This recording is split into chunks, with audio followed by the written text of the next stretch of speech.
Өзіңіз көзқарасыңыз қалай сондай? Мен көзқарасым өте тамаша. Өйткені мен оны ешқашан ұялмаймын да, ұялмағанмын да. Адам деген өзін бақытты сезіну үшін кейбір кезде, барлық жағдайда емес, бірақ кейбір кезде пластикалық оталар, пластикалық жаңағы эстетикалық пластик қажет деп ойлаймын. Өйткені өмірде сәл бақыттырақ болу қажет болды. Сол себептен мен мұрнымды өзгерттім дегенде, иә. Ондай мәселе көп қой, енді былай зерттеп қарай бересің. Жалпы мен ойымша пластикалық осындай оталар адамның өмірін бақытты қылуға әбден бір қажет. Мен қолдаймын, әрине. Өзінің сенімді сезіну үшін бе? Әрине, әркімнің қалауы. Кейбір әйелдер бар, мүлдем ешқашанда пластика жасамаған, маған қажеті жоқ дейді. Әркімнің өзінің қалауы. Мен ондай ханымдарды да түсінемін.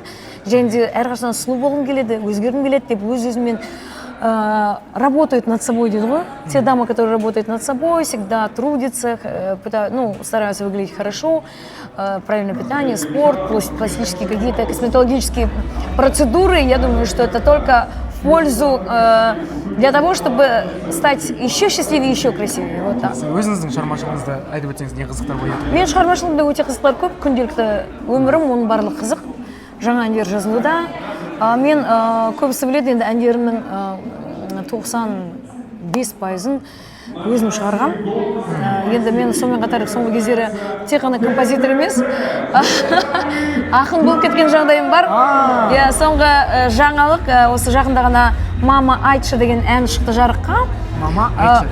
Осы бір 2-3 күн ішінде бүкіл музыкалық порталдарда болады. Сол жерден жүктеп алсаңыздар әбден болады. «Мама, айтшы» деп аталады. Бұл деген қазіргі таңда өте сондай актуалды тақырып. Яғни жасөспірімдердің, қыздардың мамаға айтқан сырын жаңағы кезінде тыңдамап едім, мән бермеп едім. Ана, мама, мен сені тыңдамап едім, қалайша мен қателестім дегенде, жаңағы кішігірім бір сырласу, сезім білдіру дегендей. Жалпы махаббат жайындағы ән. Осы әннің әуенінің де сөзін де өзім жаздым. Тыңдаңыздар, «Мама, айтшы» деп аталады. Орындаушының осы әннің сөзінде, әнінде жазу жүректерге бірден жетеді деп ойлайсыз ба, әлде қалай?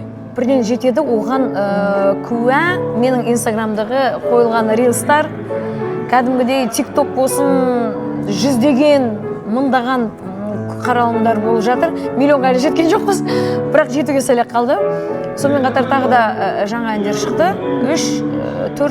4 жақты жаңа әндер жарыққа шығарды. Рахмет сізге табыс тілеймін. Көп рахмет.